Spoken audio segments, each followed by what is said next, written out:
Safai? Boa noite a todos. Quinta-feira, 24 de março. Nem sei o ano. 2022, 19 horas, Brasília. Aqui a Elisângela, intérprete de Libras, e a Damares vai falar um pouco das ações dela do Ministério da Mulher, Família e Direitos Humanos. Eu me considero, Damares, um dos ministérios mais difíceis de trabalhar. Eu até te admiro pela tua coragem de estar à frente do ministério tão complicado, com coisas tão diversificadas. Você, inclusive, quando executa uma emenda, tá? Um grupo já se levanta, nossa, está aí fazendo tal assunto que não pode, tem a ver com, contra o conservadorismo, mas a emenda é impositiva para o parlamentar, você é obrigado a executar. Como é que é isso aí?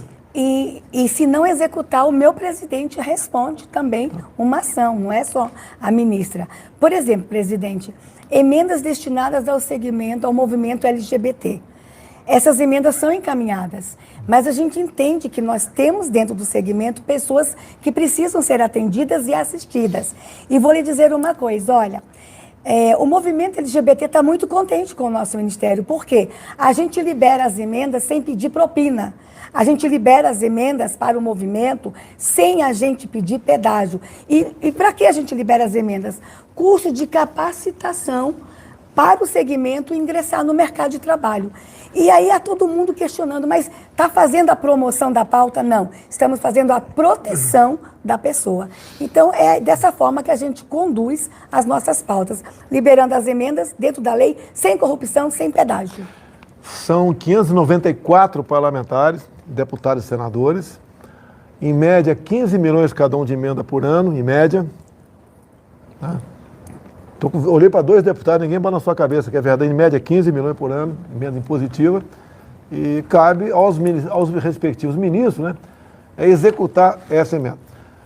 Jogo rápido aqui, que tem uma coisa importante para falar, que é o caso aí do Ministério da Educação. Viagem ao Acre. Na última sexta-feira, dia 18, entregamos mais 500 títulos no Acre. Agora, dia 29 de março, estaremos em Ponta Porã, Fazenda Itamaraty, conheço bem a região, porque de 79 a 81 foi segundo tenente do Exército servir naquela área. Geralmente, uma vez por mês, ia lá para Ponta Porã, né? Pedro Ranco Cabaleiro, passear. A nossa folga para valer na fronteira era passear em Pedro Ranco Cabaleiro. Eu lembro muito bem que um cruzeiro equivalia a 11 guaranis. Então, tinha gente que gostava de bebida, eu lembro muito bem, né? Ele pegava com o troco da viagem dele, trazia uma caixa de pinguim, um whisky. Ou trazia outras coisas, trazia um vereco, trazia estampas. Tá? Era na moda, nosso dinheiro valia muito naquela época, e eu me lembro muito bem. E a Fazenda Itamaraty, se eu não me engano, era uma enorme fazenda, plantava-se muito arroz lá. Depois entrou a soja e depois entrou o MST. Bem, foi invadido, 79, 80 para cá, são 42 anos aproximadamente, né? E agora chegou-se à conclusão que poderia, obviamente, regularizarmos o lote distribuído a essas pessoas. Tá? Em comum acordo, tudo resolvido, então estaremos entregando aproximadamente, entre definitivos e provisórios, 500 títulos lá na Fazenda Itamaraty, Ponta Porã. Como é que é em Marajó esse negócio aí? Presidente, ontem eu fui ao Pará entregar mais 2.000 títulos só para o Marajó.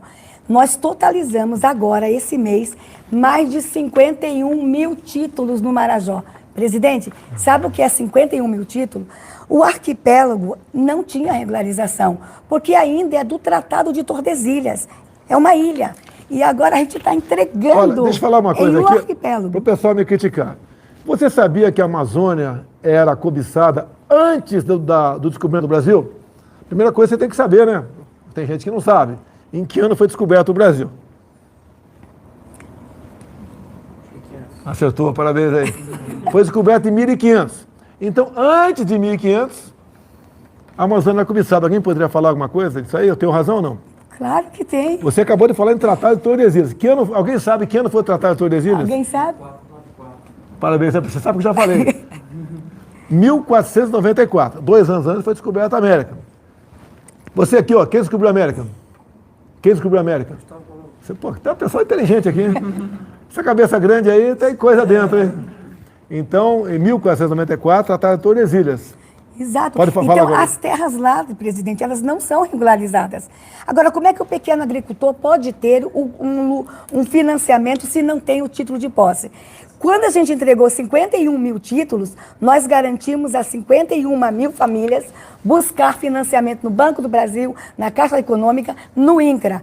Nós estamos mudando a economia do Marajó só entregando os títulos. Mas deixa eu dizer uma coisa para o senhor, mês da mulher. Mais de 300 mil títulos que o senhor está entregando no Brasil, a maioria no nome da mulher, presidente. Por quê? Os homens recebiam o título, abandonavam a mulher com a criança e vendiam o lote. E nós estamos entregando o título no nome da mãe e da criança. Isso é garantia para a família. Então, o Marajó está sendo regularizado. Detalhes, também ontem a Secretaria de Patrimônio da União pegou algumas ilhas que eram da União, entregou para o INCRA regularizar. Nós estamos fazendo a maior reforma, a maior transformação fundiária da Amazônia é o governo Bolsonaro. E mulheres com o título na mão. Eu quero complementar, agora a seleção. Em que ano foi revogado o Tratado de Tordesilhas? Levanta a mão, quem sabe aí. Meu Deus. Em que ano foi revogado o Tratado de Tordesilhas? Ninguém sabe. 1750. Vamos checar aí. Checa aí, ver se eu estiver errado, eu corrijo. Tratado de Madrid. Porra, também essa cabeça grande aí funciona, hein? Você nasceu em que estado, Major? Na Bahia. Na Bahia. Parabéns à Bahia aí, o Major aqui matou aqui.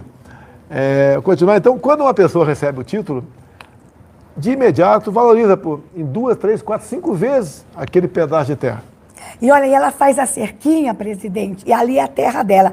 E não é título coletivo, é para a família. Porque tinha uns títulos aí, presidente, que era coletivo, e se a pessoa não fizesse o que a associação queria, a pessoa era expulsa do lote. Então, o título é individual e, na maioria, no nome das mulheres, para garantir a vida das crianças aí. Damar, você me acompanha, tem visto. A gente entrega muitas vezes título para a pessoa que está 40 anos esperando o título. A pessoa às vezes tem 60, 70 anos de idade, parece que tem, com todo respeito, que tem 90. São pessoas sofridas, são surradas pelo clima, pela região, pela falta d'água, que muitas vezes é a região que tem carência de água. Então aquela pessoa parece que ganhou na Mega Sena. Então não tem preço isso. E nós, com isso, também tiramos a força do MST. Você pode ver que, agora não sei que cidade do Paraná, teve lá o grande líder, teve lá com o pessoal do MST no Paraná. Alguém lembra o município aí? Tá? Ninguém lembra? Eu acho que foi Londrina. Tá? Tinha pouca gente do MST. Um evento pré-programado há muito tempo. Inclusive a imprensa que está aí dizia que iam ter 10 mil pessoas. Tá? A imagem estava assim, ó, de 45 graus para baixo, para não mostrar. Inclusive mostrou muito bem o palco para aquela pessoa, né, discursar lá. Não tinha quase ninguém. Ou seja, nós estamos dando dignidade ao pessoal que esteve na reforma agrária. Um pedaço de papel, essa pessoa fica independente. E a satisfação das pessoas quando recebem o título, choram, né? É uma coisa realmente que nos conforta em estar dando essa dignidade para essas pessoas e, obviamente, né, tirando força do MST. Tive ontem também lançamento da pedra fundamental da nova Escola de Sargentos do Exército. O Exército estudou com muita atenção, com muito critério. Tínhamos a proposta de irmos para o Rio Grande do Sul, Paraná ou Pernambuco. A opção melhor técnica foi para Pernambuco. Ontem lá tivemos então o lançamento da pedra fundamental. Então todos os sargentos do Exército Brasileiro, todos sem exceção, a partir de algum tempo, né, serão formados lá na região metropolitana de Recife, bem como os cursos de aperfeiçoamento de sargento, que eram distribuídos para várias unidades do Brasil, serão também todos lá. Tá? Posso falar um negócio de escola? Bora. Ontem eu e o ministro Fábio fomos ao Pará. Ele entregou mais 2.000 pontos de internet para o Pará. Isso quer dizer, presidente, todas as escolas rurais do Pará estão conectadas. Mas não é só para a educação. Na escola, com o computador, as mulheres poderão pedir socorro em caso de violência e as crianças também. O senhor viu que eu estou puxando um bocado puxando, aqui. puxando. Tudo é mulher neste ministério, gente, nesse governo. Esse governo faz a pauta transversal. Então, entrega o computador para a criança estudar, 2.000 pontos, as escolas rurais todas do Pará. E olha, pode contar uma coisa? Você manda, você é mulher, pô. O governador não ficou muito feliz lá, não, mas a gente conectou todas as escolas rurais. Parabéns, Ministério das Comunicações, por essa entrega ontem. Continuando aqui, vamos lá. Foi segunda-feira, o programa nosso alusivo a medidas de fomento à produção, ao uso sustentável do biometano. Até eu saí dirigindo um trator daqui, tem habilitação, tá ok? Dirigindo um trator daqui, movido a gás biometano. É o biometano, a fórmula CH4, como é que é, Major? Sabe não? Mas é o CH4, não está aqui não, tá? CH4. 25 novas plantas serão distribuídas pelo Brasil, no estado de São Paulo, lá do Tarcísio, Rio Grande do Sul do Onix, Santa Catarina do Jorginho Melo, Goiás do Major Vitor Hugo, Mato Grosso, deputado Medeiros, e Mato Grosso do Sul da Tereza Cristina. Logicamente, está faltando mais estados aqui, mas no primeiro momento, meia dúzia de estados dessa planta de biometano. O pessoal chama de biogestão. Ele vem de resíduos sólidos urbanos, é o lixo, né? Vem do agroindustriais também. Restos de animais e bagaço de cana. Então, as 3 viaturas, um caminhão, um ônibus, um trator, que saiu daqui da Alvorada, fomos até a Presidência da República, era alimentado por gás biometano. Aproveitar um pouquinho, né? Tem uma matéria na imprensa aqui. Pessoal, olha só. Podem me criticar à vontade, tá ok? Mas estou levando a verdade para vocês. A matéria verdadeira, né?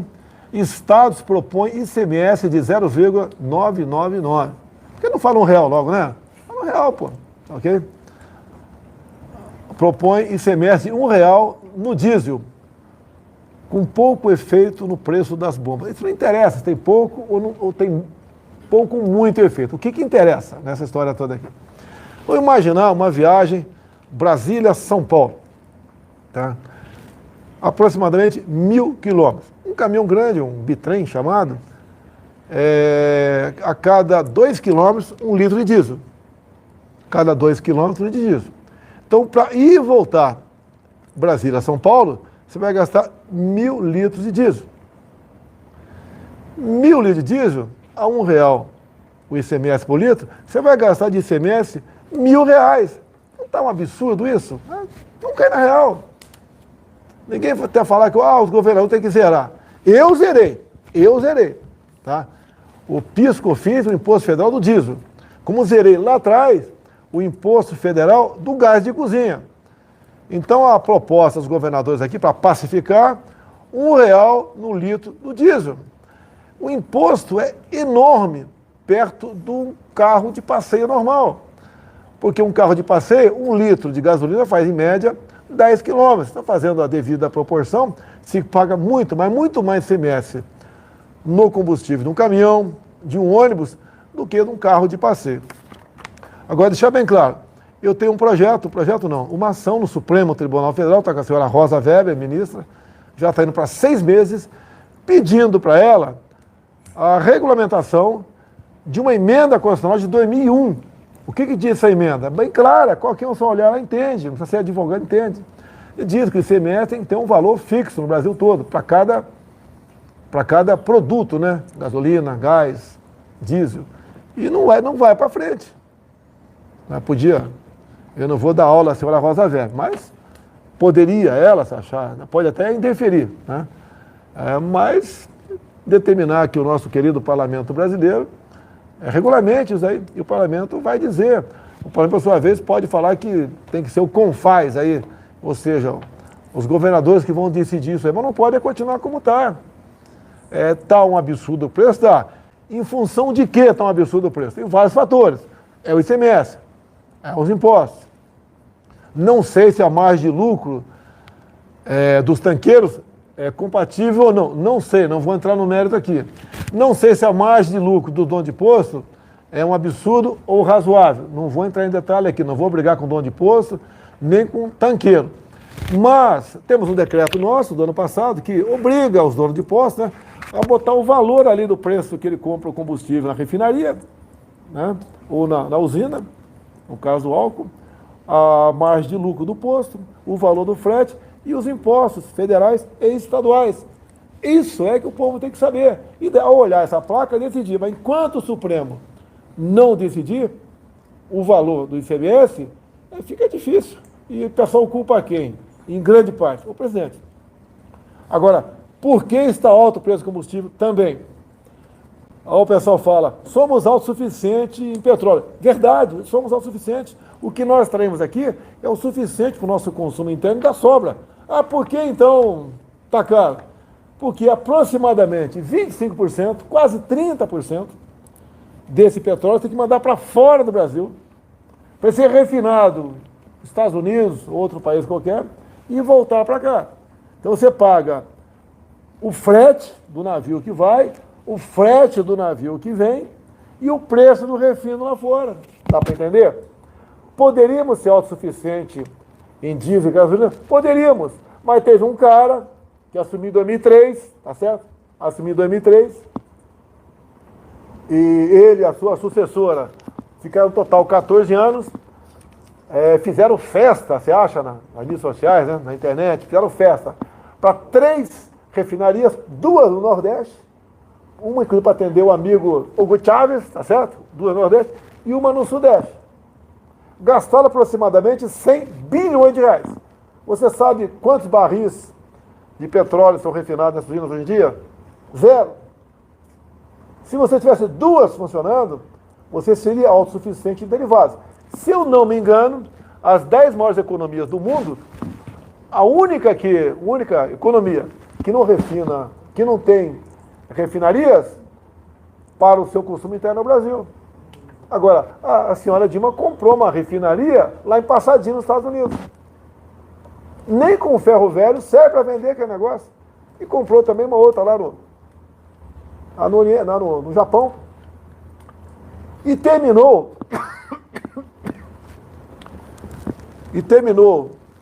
o governo do PT de 14 anos com endividamento da Petrobras de 900 bilhões de reais. Está entendido aí? 900 bilhões. E isso, de onde veio o endividamento? Começou a fazer coisa, não terminou, né? Superfaturamento, comprou o som da fama do Brasil, não recebeu, roubalheira. Só o ano passado, os delatores da Lava Jato no tocante à Petrobras devolveram 6 bilhões de reais. Inclusive o Brasil pagou uma multa à Petrobras, né? Ou melhor, você que bota combustível no carro, de 3 bilhões de reais com os Estados Unidos. E quando ela interferiu no preço aqui dentro, como a Petrobras tem dinheiro na bolsa lá de fora do Brasil, não pode ter interferência aqui. Então o pessoal vai entendendo o que está acontecendo. Se você somar o BNDES, quase 500 bilhões de reais, dá quase 1 trilhão e 400 bilhões de reais. Isso dá para fazer 100 transposições do Rio São Francisco. 100. Dinheiro de cerveja, de tubaína. É muito dinheiro. Dinheiro de tubaína. Conta um pouquinho aí, como é que é índio mexer com Bitcoin? Como é que você está? Eu não sei o que é Bitcoin, Presidente, acho que a Moura está mexendo, não sabe. Mas vamos lá. Presidente, o que você descobriu lá? A pauta indígena, presidente, ela sempre foi usada também para desvio de recurso de verba. Não só na FUNAI, como na Secretaria Nacional de Saúde Indígena. E agora a gente está fazendo o que tem que ser feito. Quando nós assumimos, presidente, nós tomamos posse no dia 1º, no dia 2, o primeiro ato do nosso ministério foi interromper uma transferência, um TED, de mais de 20 milhões de reais, mais de 30 milhões de reais, quase 40, lembra? Para uma instituição no Rio criar moeda virtual para índio. Os índios morrendo de fome, de dor de barriga, os índios morrendo com bicho de pé, e eles queriam criar moeda virtual para índio. Como é que índio ia usar moeda virtual? Então, como a pauta indígena, presidente, era usada para desvio de recursos para instituições, por isso que os nossos índios estavam morrendo de fome no Brasil e não podiam produzir, porque toda a ideologia não deixava os índios produzir no Brasil. Já que falou em corrupção, né? Vamos falar um pouquinho sobre a questão do Ministério da Educação no Brasil. Né?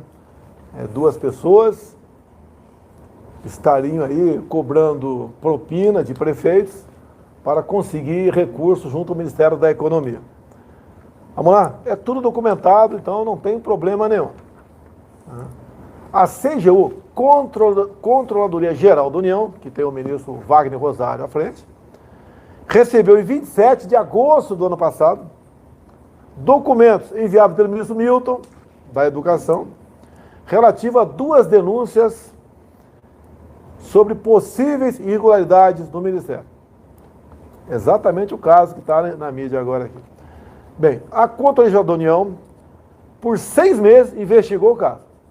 Chegou à conclusão que não tinha a participação de nenhum servidor público, zero, nenhum servidor público. E resolveu, então, no dia 29, no dia 3 de março, agora, 3 de março agora, 21 dias atrás, encaminhar essas peças para a Polícia Federal. Tá? E aqui tem a data, anteontem, quase no dia, acho que foi no dia da divulgação do caso, foi mandado para a Polícia Federal. Ou seja, o que nós temos feito aqui? Por que não tem corrupção no meu governo? Porque a gente age dessa maneira. A gente age dessa maneira. Tá? A gente sempre está um passo à frente. Eu não posso, ninguém pode pegar alguém, você está desviando. Tem que ter prova, poxa. Senão é uma ação contra a gente. O Milton tomou as providências. Daí alguns falam, ele tinha ali, eu acho que 19, não sei, 19 agendas. Sim. Olha, se ele tivesse armando, meu Deus do céu, armando, não teria botado na agenda oficial aberta ao público. É muito simples. Quando o cara quer armar, ele vai pelado na piscina, vai num fim de mundo aí, vai para uma praia, vai para o meio do mato. Né? É assim que ele age. Ele não bota na agenda ali o nome do corruptor, não bota. O Milton, coisa rara de eu falar aqui. Eu boto a minha cara no fogo pelo Milton, minha cara toda no fogo pelo Milton. Estão fazendo uma covardia com ele. A Polícia Federal, ontem eu pedi para o Federal, já não precisava nem ter pedido, né, porque já tinha aberto um procedimento, já abriu um procedimento para investigar o caso também, que está na esteira do que a CGU vinha fazendo. Agora, tem gente que fica buzinando, faz chegar para mim, manda o Milton embora, já tem um bom nome para botar aí. Tem gente que quer botar alguém lá, mas se alguém não fala publicamente, eu tenho um nome, eu duvido, um grupo qualquer faz o seguinte, eu tenho o nome do João da Silva, que vai dar banho lá no MEC. Ele não fala isso. Ele quer que eu bote lá, a responsabilidade é minha, né? Se der problema, eu que indiquei, e se não der, ele continua lá fazendo coisa errada, porque ninguém vai indicar um cara, tá, sem se expor, de graça, não vai. Estão fazendo uma covardia com o ministro Milton, uma covardia. E daí vem, sabe, algumas televisões, algumas, né, como a Globo, que sempre tem um ranço com o evangélico, com o cristão, e aproveita para potencializar. Então está documentado. O Milton, vamos repetir aqui, no dia 27 de agosto, oficiou, está documentado, a CGU sobre esses casos, que ele suspeitava.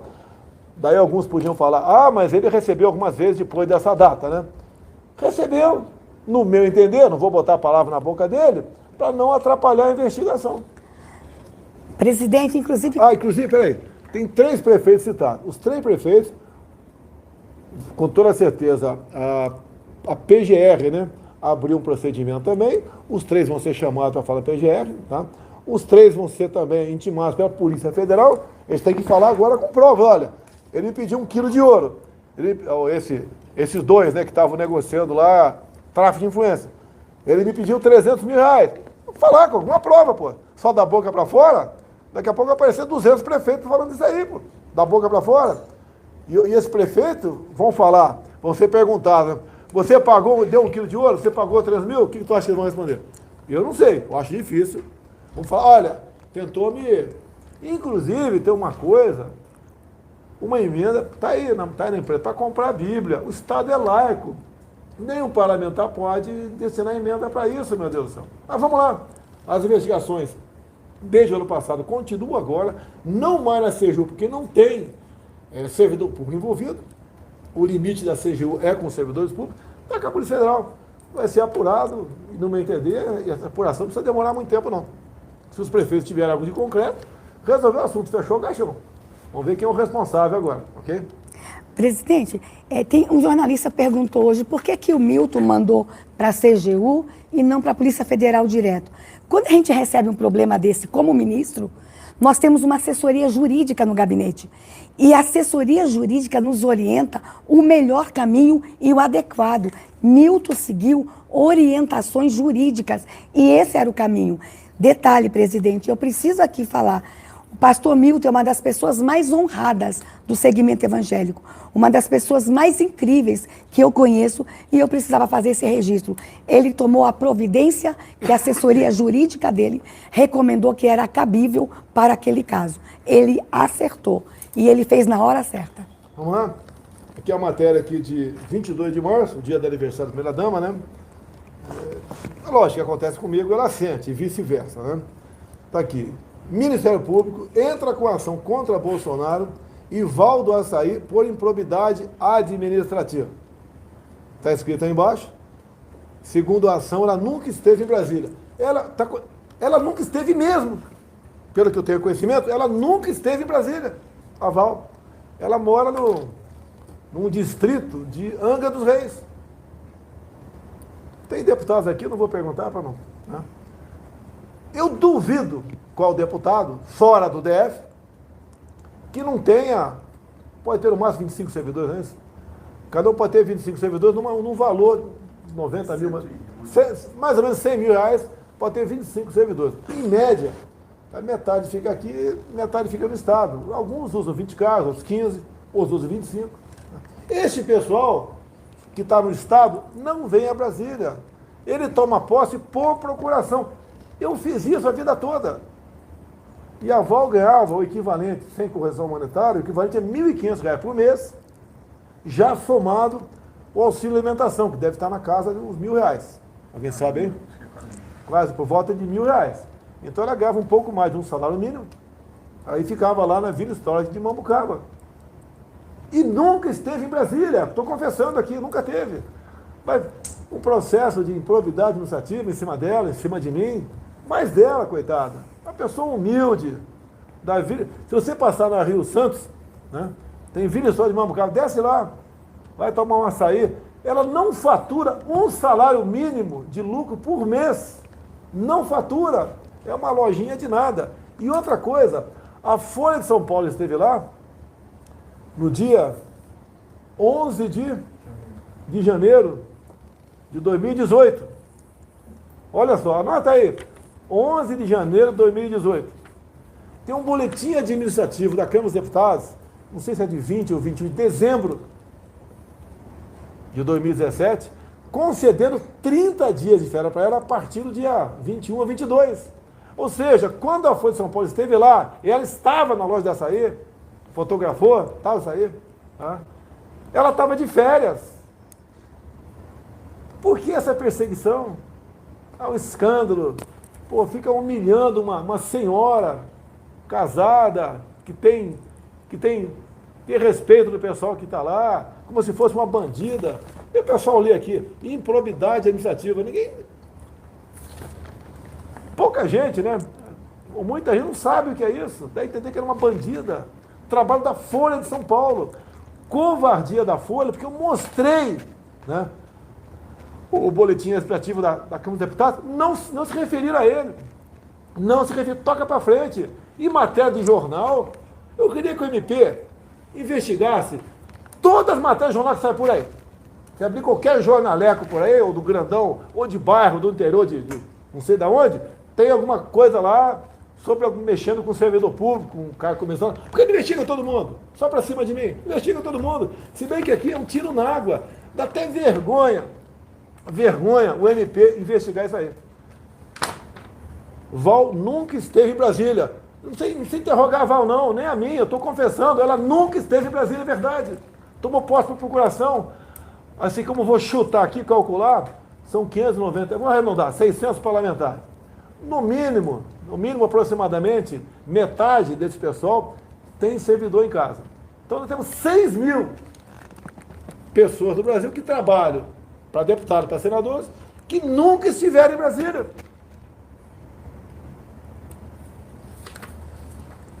Pega mal para o Ministério Público, pega mal para o Ministério Público fazer isso aqui. Né? Já calcula até quanto que eu tenho que devolver, 300 mil reais. Eu tenho que devolver, deve ter uma multa, etc. Você é julgado. Né? Você é julgado. Vamos lá. Aluguéis de hangares de aviões para a FUNAI. Presidente, quando nós assumimos, nós descobrimos aviões da FUNAI abandonados em hangares e tinha um na floresta, tá? Abandonado na floresta. E a gente não tinha mais avião para socorrer índio no Brasil, pagando aluguel de aeronave, porque as aeronaves da FUNAI estavam propositadamente abandonadas. E quando fomos fazer o leilão, o atual presidente levou para leilão, teve a aeronave que a gente não conseguiu arrecadar 5 mil reais, era só a fuselagem. E pagamos 700 mil de aluguel do hangar. Você pagava de aluguel de hangar mais do que o preço do avião. Exatamente, exatamente. Inclusive tem uma coisa que eu falei muito, eu vou falar de novo. Ministério do Turismo, né? Fizeram uma como é que é o nome? Auditoria não, como é que é o nome? Foi um negócio se funcionava ou não. Fizeram, esqueci o termo aqui, uma consulta, obrigado, uma consulta, Selva, uma consulta para saber se uma cidade da França poderia ou não receber o escritório do Ministério do Turismo para divulgar o Brasil. Foi feito, né? Não é no meu governo, devolveu então a consulta, uma lauda, dizendo que não caberia naquela cidade, não seria bom para o Brasil, não seria lucrativo colocar uma representação do turismo nossa lá. Preço da consultoria, 5 milhões de reais. Está vendo o Ministério Público? Podia no passado ter trabalhado, né, nessa área, né? Não tem dificuldade. 5 milhões de reais. E assim, se for procurar, deve ter um montão de processos nessa natureza aqui. Aqui, ó. Temos aqui na Câmara, no Senado, gente que defende a arma, né? Tem gente que é contra. Mas olha aqui no Senado. Senado instala frente parlamentar pelo desarmamento. A violência no Brasil tem caído bastante. Por causa de quê? Qual estado que tem o menor número de mortes por 100 mil habitantes? Alguém sabe aqui? Você? Estou perguntando, você? Não sabe? Vou perguntar aqui. Eu não perguntei para vocês? Eu perguntei para vocês. Santa Catarina é o estado que tem o maior número de clube de tiro. Acredito que seja o estado que tem o maior posse, né? Porte de arma de fogo também. E é um estado menos violento. E a violência tem que cair. Como está caindo a violência? Segundo o jornal o Globo, os traficantes estão ficando mais educados, menos sanguinários, mais profissionais. Eles não estão querendo matar mais ninguém, não, tá? Tudo paz e amor. Se o cara não paga a droga que recebe, o cara vai lá e fala, por favor, não tem mais tiro na cara, tá certo? E, na verdade, tem alguma coisa. Por que caiu assustadoramente as invasões no campo? Além dos títulos, além de dinheiro de ONG que nós tiramos, que abasteceu o MST, a questão do armamento. Eu não tenho um número exato aqui, mas temos um pouco mais de 600 mil CACs no Brasil. Colecionador, atirador e caçador. Tá? Caçador ninguém é, só o nome ali que ninguém caça no Brasil. Tá? Então a arma de fogo inibe o outro lado de fazer uma besteira. E esse pessoal, alguns no Senado, né, alguns no Senado querem aí voltar a desarmar a população. Está morrendo muita gente no trânsito, pessoal. Acho que um número equivalente à arma de fogo. Poderíamos acabar, criar algo aí para desautomotivar, isso mesmo? Tirar o automóvel dos caras, para morrer menos gente no trânsito. Dá mais? Uma coisa a mais. Presidente, nós estamos na 4ª live esse mês, falando de investimentos em mulheres no Brasil pelo governo Bolsonaro. Presidente, só em 2021, o seu governo investiu em políticas para mulheres 236 bilhões de reais. Deixa eu repetir, porque quando eu falei esse número, semana passada na ONU, eu vi uma reação dos outros países. O governo Bolsonaro, em um ano, investiu 236 bilhões de reais em mulheres. E estamos há 4 lives falando sobre isso. Já passou por aqui a secretária da Mulher, a secretária da Juventude, que trabalha com a mulher jovem, a secretária do empreendedorismo, porque agora mulheres têm crédito nos celulares para investir no Brasil. E hoje eu estou aqui fechando, com o apoio de nossa primeira-dama, todas as entregas para mulheres no Brasil. Deixa eu falar uma entrega para as mulheres do Nordeste. A maior violência contra a mulher no Nordeste foi a falta de água.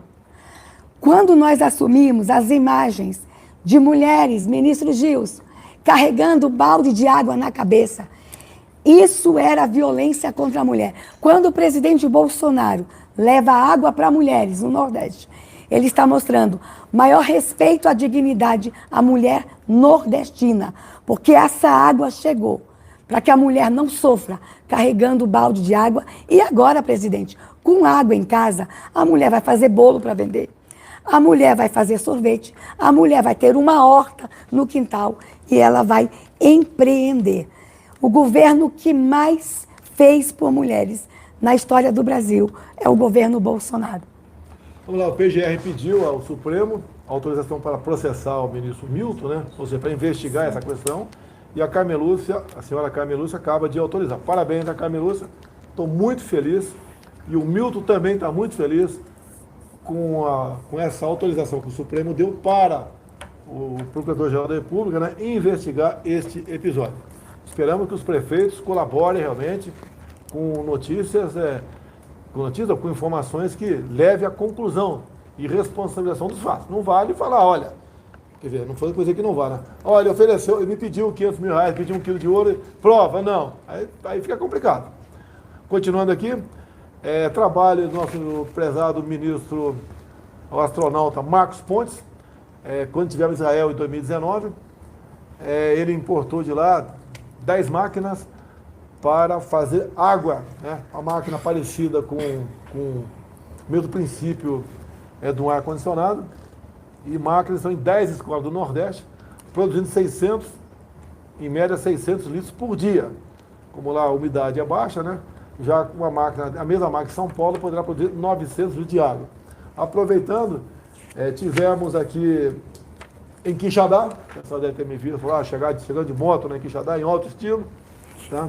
Numa Ibiza, é isso mesmo? Ibiza. Tá? Alto estilo. E lá nós já entregamos no Ceará aproximadamente 1.000 poços perfurados e tem uma cisterna em cima que pega 5.000 litros de água, e essa água é retirada, lógico, de via mecânica, né? Mas o que a energia dessa máquina desse motor são as placas fotovoltaicas. Então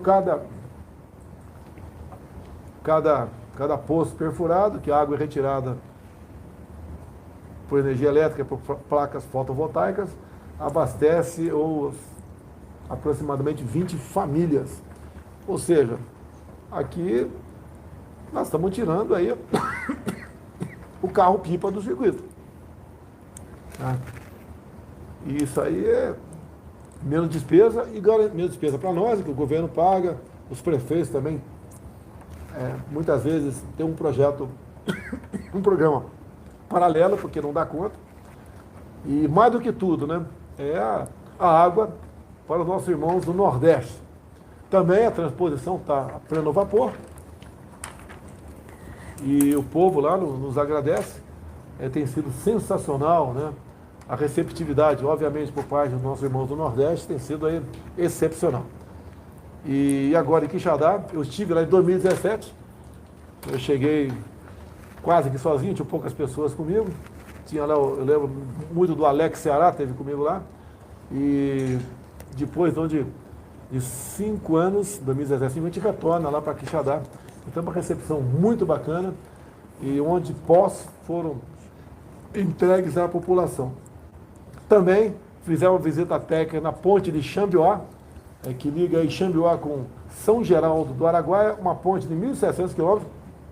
Essa começou a ser feita no nosso governo, lá com o Tarcísio, tá? O Tarcísio de Freitas. Tá? O Tarcísio esteve lá, 1.700 quilômetros de extensão. curiosidade, né? Vou arredondar números aqui. De manhã tem um preço, durante o dia, à noite tem outro. Pela manhã, a moto paga em média R$ 8,00, automóvel R$ 20,00 para atravessar o rio, ônibus R$ 60,00, uma carreta com 10 eixos, o bitrem, né? R$ 230,00. À noite bota 25% em cima disso. Então, brevemente, estaremos aí aniquilando mais um balseiro no Brasil. Eu lembro da Ponte do Brunão, o pessoal ficou bravo com a gente. É uma fortuna para atravessar um rio. Aqui também. Se você imaginar, você quer trabalhar de carro, por exemplo, e de volta você vai pagar de automóvel R$ 40,00 de taxa para atravessar a balsa. Tá certo? Você usou muito balsa já? Muito, muito, presidente. Presidente, você sabe por que que nós fomos eleitos para o Conselho de Direitos Humanos da ONU, reeleitos na sua gestão, com um número recorde de votos na ONU? Fomos reeleitos para o Conselho de Direitos Humanos por causa da água. O Brasil não falava que direito à água é direitos humanos. Portanto, presidente, o maior ministro de direitos humanos que nós temos na história do Brasil é o Marinho, e o maior presidente, o que mais fez garantia de direitos humanos, foi o presidente Bolsonaro. Água e saneamento básico é direitos humanos. Antigamente só falava de algumas pautas de direitos humanos, mas o Brasil está sendo reconhecido no mundo como o país que mais faz garantia de direitos humanos por causa do acesso à água que o povo nordestino vai ter agora. Eu tenho tanto orgulho deste governo, e quando a gente fala disso lá, todo mundo se surpreende. Quantas pessoas terão acesso à água no Brasil agora, neste governo? Mais notícia, presidente? Muito bem. Aqui, ó, peguei aqui um documento, já parece que tem um, não sei qual é, o órgão de imprensa, já dizendo que eu estou mentindo sobre o cargo em comissão, né? Está aqui, ó. Ato da mesa, número 58, de 2010, artigo 2º, onde diz que o servidor comissionado não é obrigado a estar em Brasília. Então, vamos lá, pessoal. Ato da mesa diretora, número 58, de 2010. Artigo 2º. O servidor não é obrigado a estar em Brasília. E a posse, vê se está escrito comissão, pode tomar posse por procuração. Pode, porque senão seria, pô, você não tem como trazer esse pessoal a Brasília, marcar ponto todo mês e voltar. Tá? E o parlamentar, ele não pode, eu não posso. O Rio tem, por exemplo, um funcionário em São Paulo. No Espírito Santo, tem que estar, no estado meu. Tá? Então eu tenho um servidor aqui no DF e lá. Agora, estão querendo uma narrativa mentirosa para dizer que eu cometi um crime aí com a senhora Val. Ó, pelo MP, se quer cobrar só da Val, R$300 mil, cobre todo mundo. Tem mais gente, vai passar dos milhões, sabe? Eu fiquei 28 anos dentro da Câmara, metade fora, eu vou ter que devolver uns 20 milhões para você. Cobre logo 20 milhões. Por que em cima da Val? Por que em cima da Val? Por que isso? Se todos os meus servidores, metade, estavam no Rio de Janeiro. Agora, também abra o processo contra toda a Câmara e todo o Senado. Eu acho que, exceto aqui o pessoal de Brasília, acho, né? Exceto o pessoal do DF, o resto, dificilmente, alguém não tem servidor de Estado. É um trabalho como motorista, que tem um escritório, que trabalha. E outra, não precisa ser na capital, não. O escritório ou a ação pode ser em qualquer cidade. Quem é de São Paulo, pode ser em qualquer dos 600 municípios. Se ele quiser ter 10 funcionários em cada município diferente, ele pode ter. Presidente, já pensou o Pará, gente, daquele tamanho, de Redenção a Belém, são 12 horas de estrada. O parlamentar tem escritório em Belém, em Marabá, em Redenção. Em cada lugar tem um assessor para falar em nome do deputado. Marajó, presidente, de uma cidade para outra, 3 dias de barco. E ele tem um assessor no Marajó. Precisa ter assessores nas pontas. Vamos lá, a audiência nossa aqui, né? Facebook, YouTube, Instagram, TikTok, o nosso aqui, na base de 70 mil. Pigruzi, Jovem Pan News, 140 mil. Em torno de 210 mil pessoas assistindo. Nós estamos indo para o encerramento, alguma coisa importante mais? Não? Só dizer, presidente. Tem pergunta aí? Vai lá. Só falar, gente, olha, o presidente Bolsonaro está cuidando também da mulher idosa. Presidente, Nós estamos entregando para o Brasil a primeira política de cuidado do Brasil, em que nós vamos focar na proteção da mulher idosa no Brasil. Nunca a mulher idosa foi tão protegida como agora no seu governo. Inclusive, presidente, no nosso 180, que é onde recebe as denúncias de violação de direitos, a terceira maior denúncia no Brasil é contra a mulher idosa.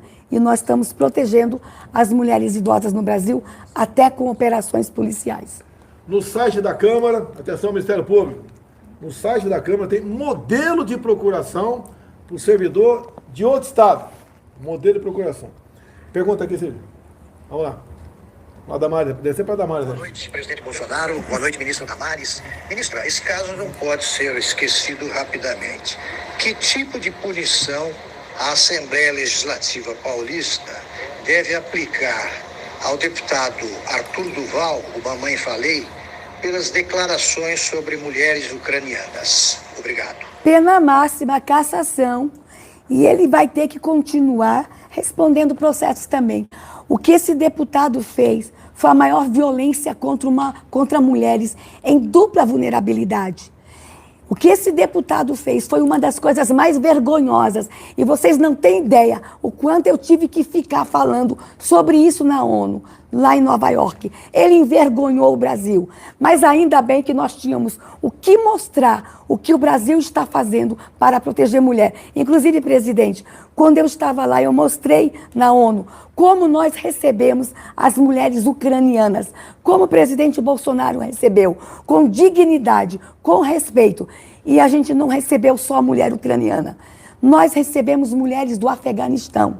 Começamos por juízas que estavam sendo ameaçadas de morte. E não fizemos propaganda disso.